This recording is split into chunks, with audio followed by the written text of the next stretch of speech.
नहीं सहेगा। भारत अब केवल गांधी का ही नहीं, भगत सिंह का भी देश है। ये सबको बहुत स्ट्रांगली मैसेज देगा, चाहे वो आईएसआई हो, चाहे वो मुजाहिदीन हो, चाहे वो अलकायदा हो, चाहे वो कोई भी पॉलिटिकल ऑर्गेनाइजेशन या देश हो। भारत जब बात टेररिज्म की होगी तो शांत नहीं बैठेगा, टॉलरेट नहीं करेगा। जी हाँ, ऐसा ही कुछ लगता है हाल ही में सेंटर गवर्नमेंट के स्टेप से, जो गवर्नमेंट बहुत तेजी से दिखाना चाहती है, बहुत स्ट्रांगली ये दिखाना चाहती है कि भारत की जो टेररिज्म के अगेंस्ट एक जीरो टॉलरेंस पॉलिसी है और भारत उसे बहुत स्ट्रांगली फॉलो करेगा। जी हाँ, हाल ही में होता क्या है कि इंडिया जो है एक ऑर्गेनाइजेशन जिसे आप कहते हैं हिज्ब उत तहरीर, उसको आप तहरीर, जिसको आपकी इंडियन गवर्नमेंट एक टेररिस्ट ऑर्गेनाइजेशन घोषित कर देती है और ये कहती है कि भारत अब किसी भी इस तरीके के टेररिस्ट एक्शंस या टेररिस्ट काम जो भारत के अगेंस्ट किए जा रहे हैं उन्हें टॉलरेट नहीं करेगा, जिसके चलते अमित शाह ने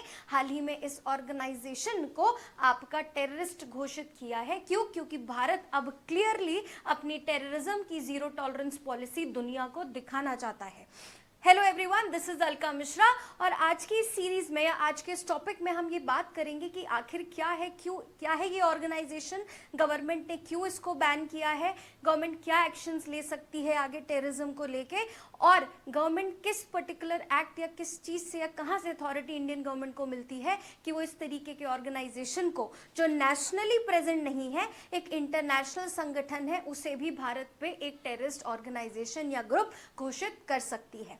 हाल ही में होता क्या है कि अमित शाह जो है आपकी जो हिज्ब उत तहरीर है उस ऑर्गेनाइजेशन को आपका कहते हैं this is a terrorist organisation और ये किया जाता है अंडर ऊपा एक्ट। अब ऊपा एक्ट क्या है इसके बारे में मैं आगे जरूर स्लाइड में बात करूंगी।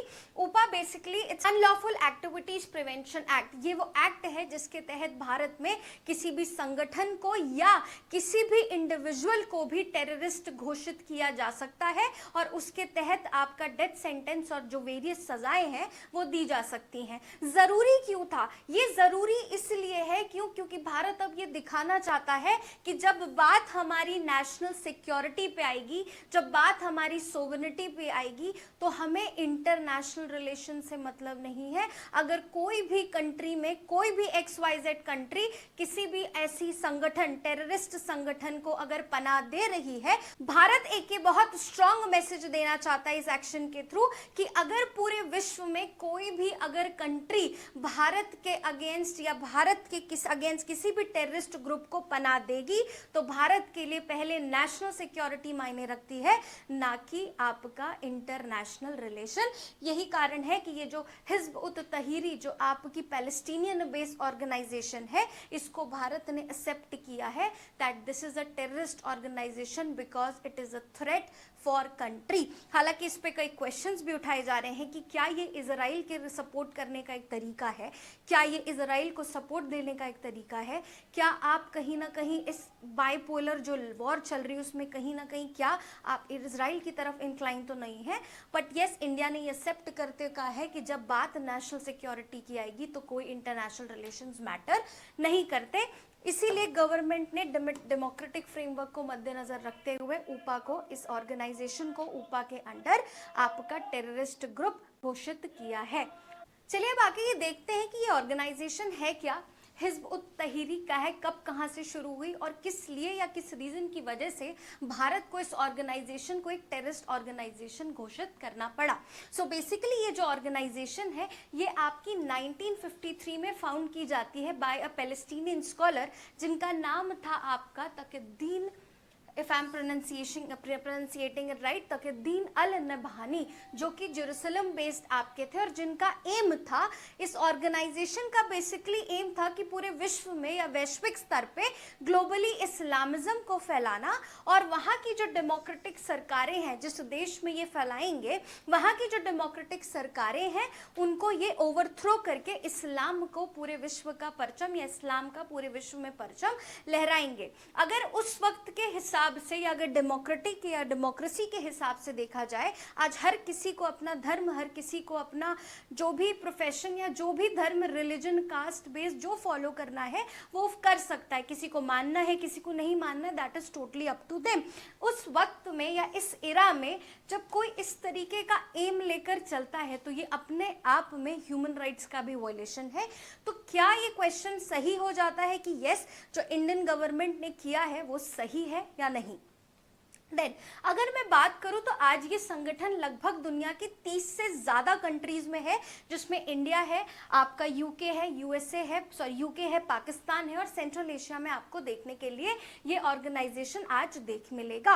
और ये 30 कंट्रीज भी कहीं ना कहीं इसको, कुछ कंट्रीज ऑलरेडी टेररिस्ट ग्रुप घोषित कर चुकी हैं, कुछ आपकी इसमें स्टिल स्ट्रगल कर रही हैं, लेकिन यस, इंडिया ने हाल ही में ये स्ट्रॉन्ग स्टेप लिया है कि हम भी इस ऑर्गेनाइजेशन को एक टेररिस्ट ग्रुप मानते हैं। क्यों?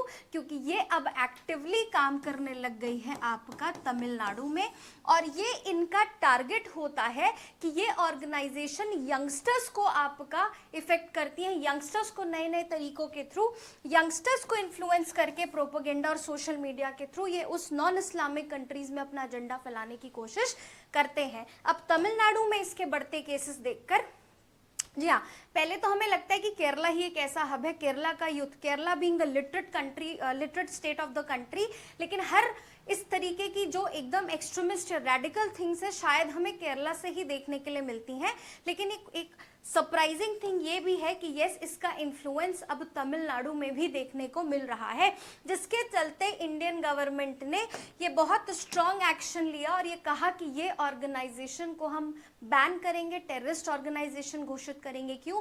क्योंकि ये हमारी कंट्रीज के जो माइंड वॉश, हमारी यूथ है, यंगस्टर्स हैं, उनका माइंड वॉश कर रही है और हमारी नेशनल सिक्योरिटी को थ्रेट आपका पहुंचा रही है। देख सकते हैं कि yes, this is present over the central Asian country, जिसमें आपकी सेंट्रल एशियन कंट्रीज में आपकी आ जाती हैं उज्बेकिस्तान, कजाकिस्तान, तजिकिस्तान, किर्गिस्तान, ये जितनी भी आपकी सेंट्रल एशियन कंट्रीज हैं ये भी कहीं ना कहीं आपकी इससे इन्फ्लुएंस है। और सेंट्रल एशियन कंट्रीज इसलिए भी इंपॉर्टेंट है क्यों? क्योंकि central Asian countries are one of the richest area या रिचेस्ट सोर्सेज या प्लेसेस इन द वर्ल्ड जहां आपको मिलता है यूरेनियम, और यूरेनियम की ज़रूरत सबसे ज़्यादा होती है आपकी किसी भी न्यूक्लियर वेपन बनाने के लिए।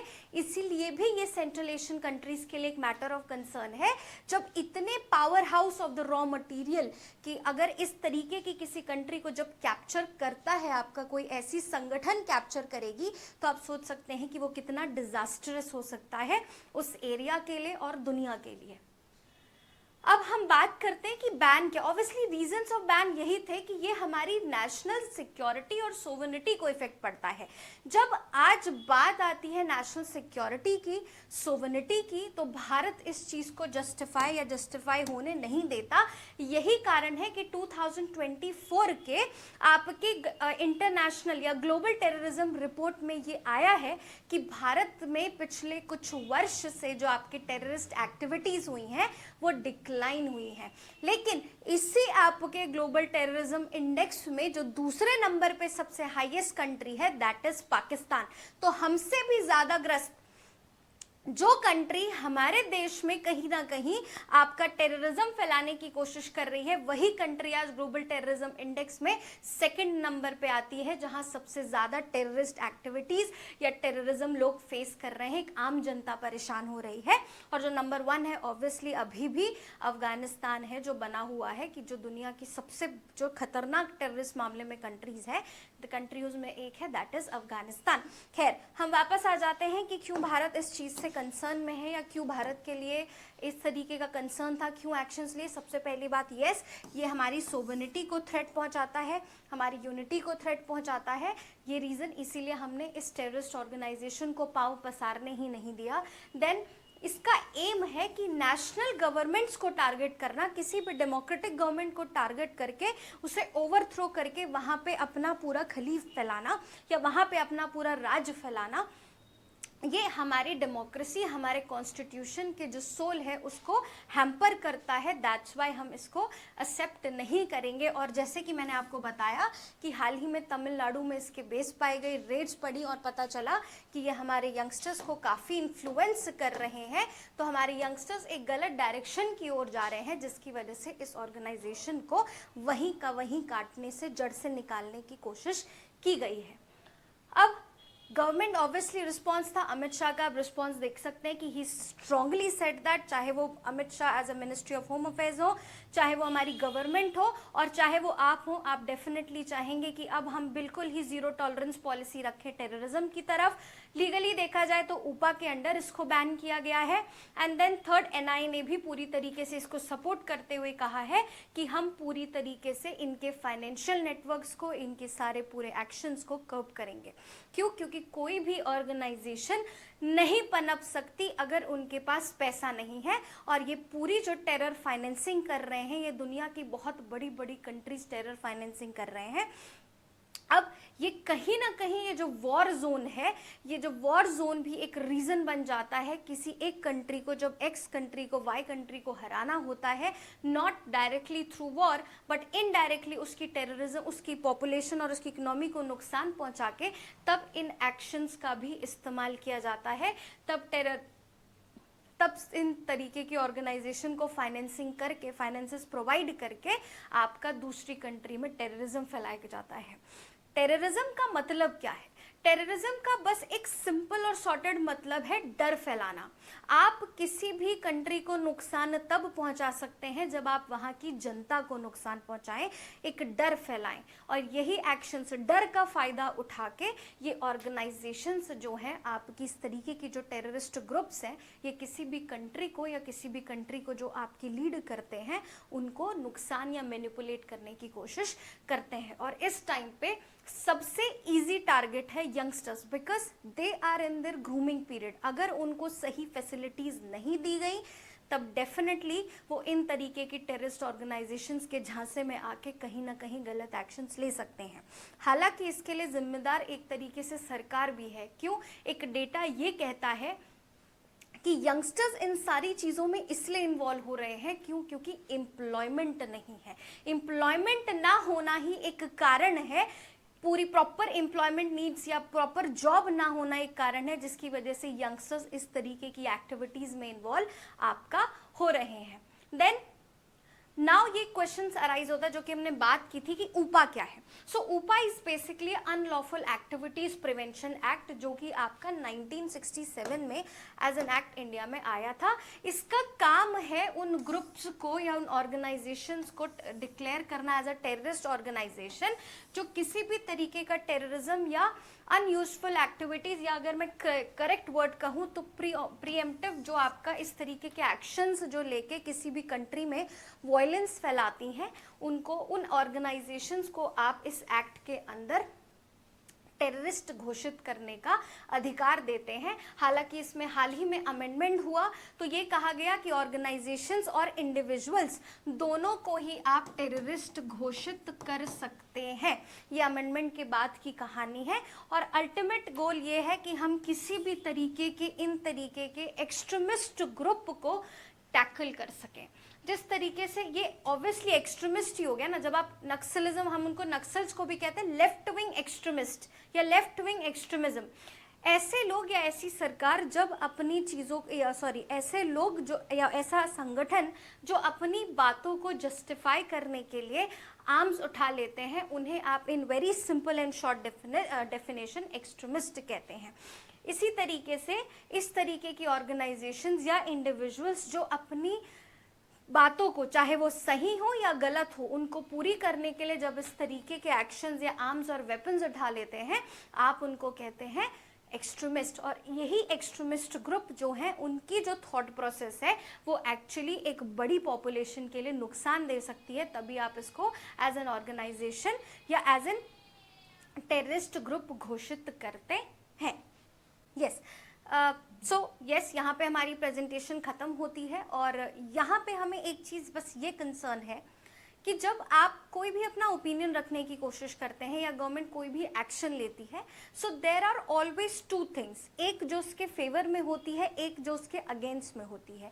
यहाँ पे सरकार ने किसी ऑर्गेनाइजेशन को अगर एज अ टेररिस्ट ऑर्गेनाइजेशन घोषित किया है, तो जाहिर सी बात है कि वो पर्सनल इंटरेस्ट नहीं, नेशनल सिक्योरिटी पे बात करती है। सो मैं भी आपसे यही चाहूंगी कि आप बिना किसी चीज को धर्म के चश्मे से देखे हुए, अगर आप एज एन कंट्री इंडिविजुअल या सिटीजन के तौर पे आप देखेंगे, तो आपको ये समझ आएगा कि शायद कई एक्शंस जो लिए गए हैं, जिसे अक्सर धर्म के चश्मे पे नापा जाता है, वो गलत है। और टेररिज्म जैसे मामलों को अगर कोई भी धर्म, जाति या किसी भी रेस, जेंडर के नाम पे अगर देखता है, तो वो अपने आप में सबसे बड़ी गलत चीज है।